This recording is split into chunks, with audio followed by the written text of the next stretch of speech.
more interactive ability and tactileness. So, no! No!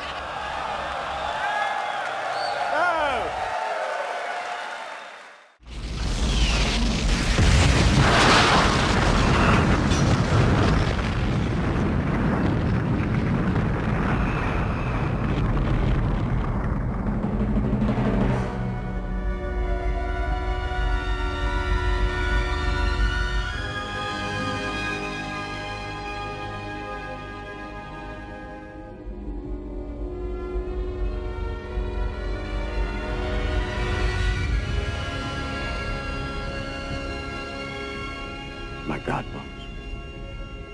What have I done?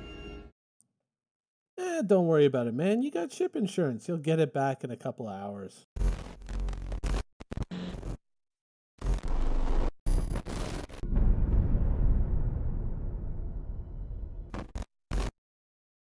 So, recently on RTV, Todd Pappy was talking about the topic of ship insurance and item insurance.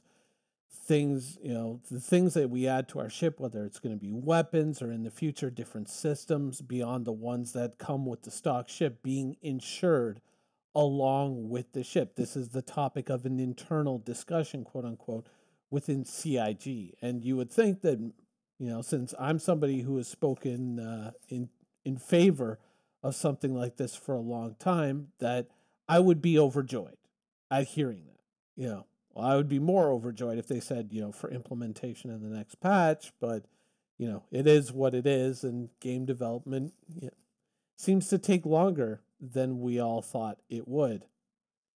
But there is a certain downside to the idea that ship insurance just covers everything, that it just replaces everything, and it just puts you right back on your feet.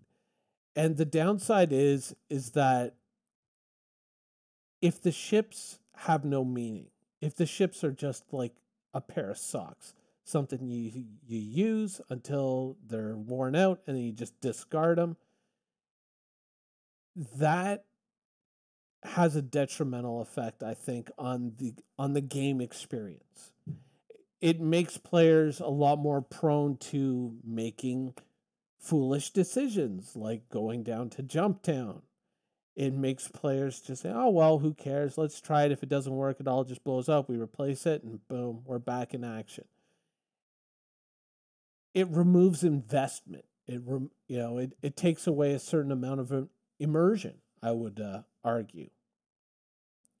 So while I am in favor of, ship and item insurance, certainly, as someone who's spoken out on that topic multiple times, I was really happy to hear that, but at the same time, there is that danger.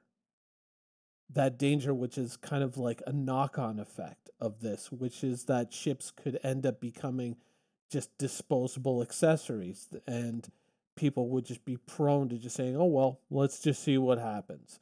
And you kind of want people to kind of be a little bit more invested in the game and a little bit more careful about how they do things. Certainly, we see the side effects of even the basics of this system already in the in the Stanton system.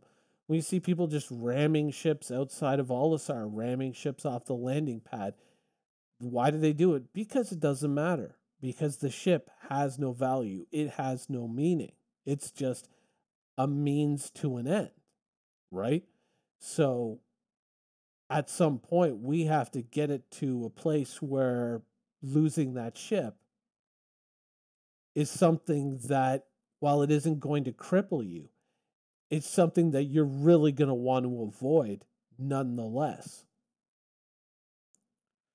By granting players item insurance, which is, the different weapons, the different shields, all this stuff that you might fit on your ship, it allows you to preserve progression.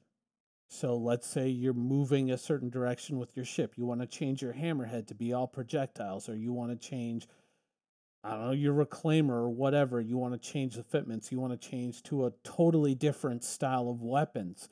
But, you get disconnected from the server. That all gets lost. You suffer all these any type of setback, your ship gets blown up, it all gets lost, and you start back at square one, less whatever money that you spent on all these items. Having that item insurance in the game sooner, hopefully, rather than later, preserves, or at least hopefully preserves, a fair amount of that progression, and it gives the gameplay a certain amount of meaning moving forward. However, the time to replace a ship, the entirety of a ship with insurance, I think that as the game hits a certain level of stability, that should start to increase by a large degree.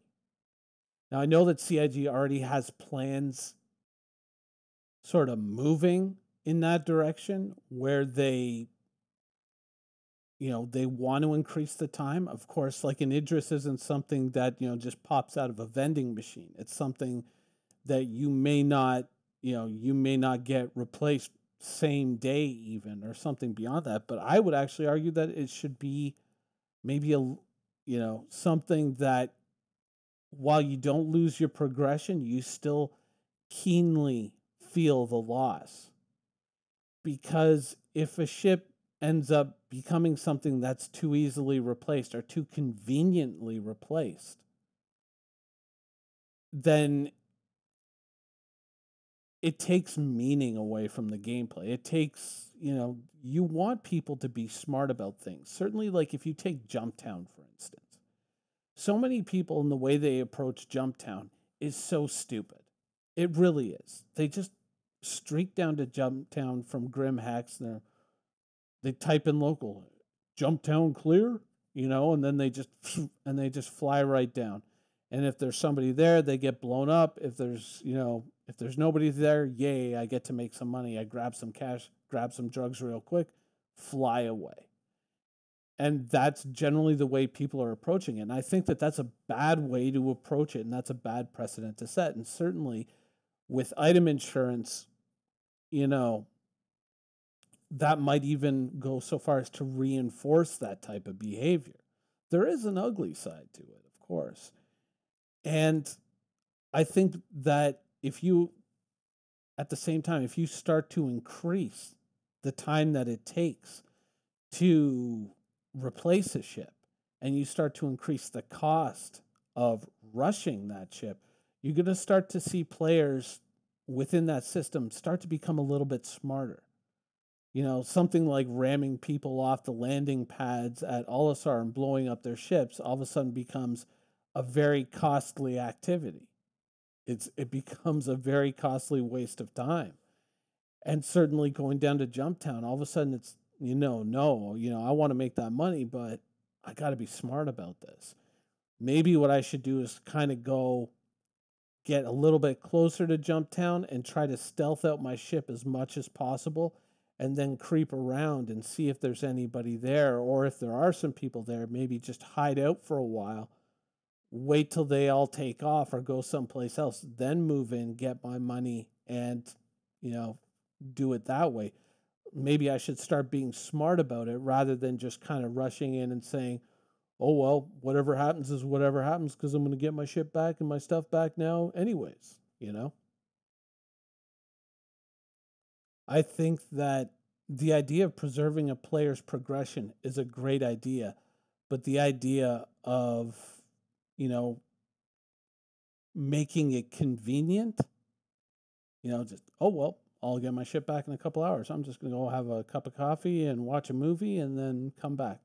I don't think that it should ever be that way. I think that by making the system challenging in that way, you increase the level of investment in those activities. You increase the level of immersion, and you certainly do increase the excitement. I mean, one of the things that I really loved about EVE Online back in the day when we were doing a lot of station warfare way back when, this is, just before POSes, I think, came into the game, right before Dreadnoughts came in, when we were doing a lot of 0-0 warfare and a lot of battleship fleet battles, is, that sense of loss, that fear that something could come along and just blow your ship out of the sky certainly was very scary. And it did add to the excitement of the moment. It made the moment a lot more tense and a lot more immersive and just fantastic.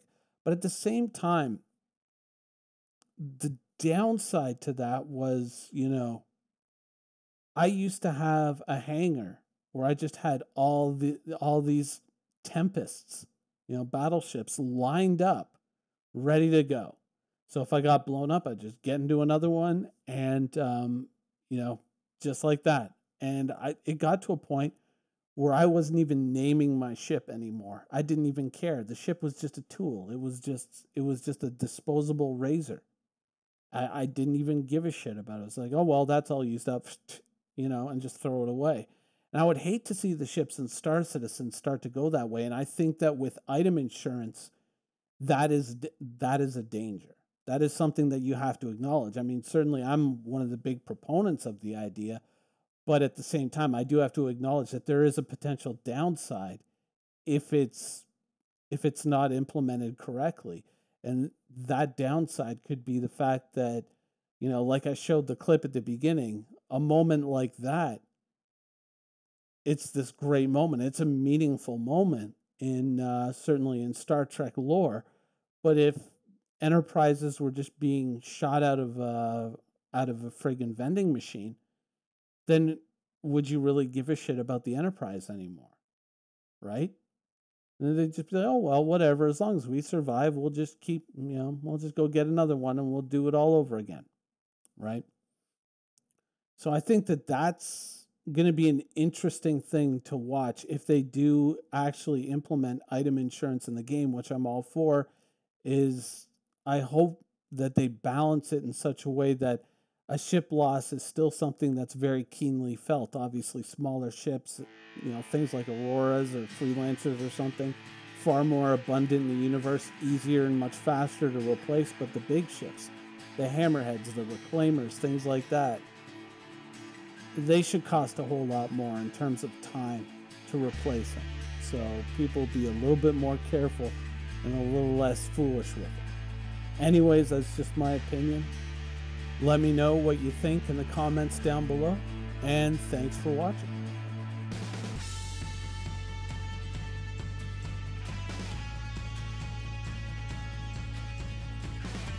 Thank you for watching. So if you want to keep up with the latest and greatest in Star Citizen and Squadron 42's development, please follow us on our social media channels. See you soon.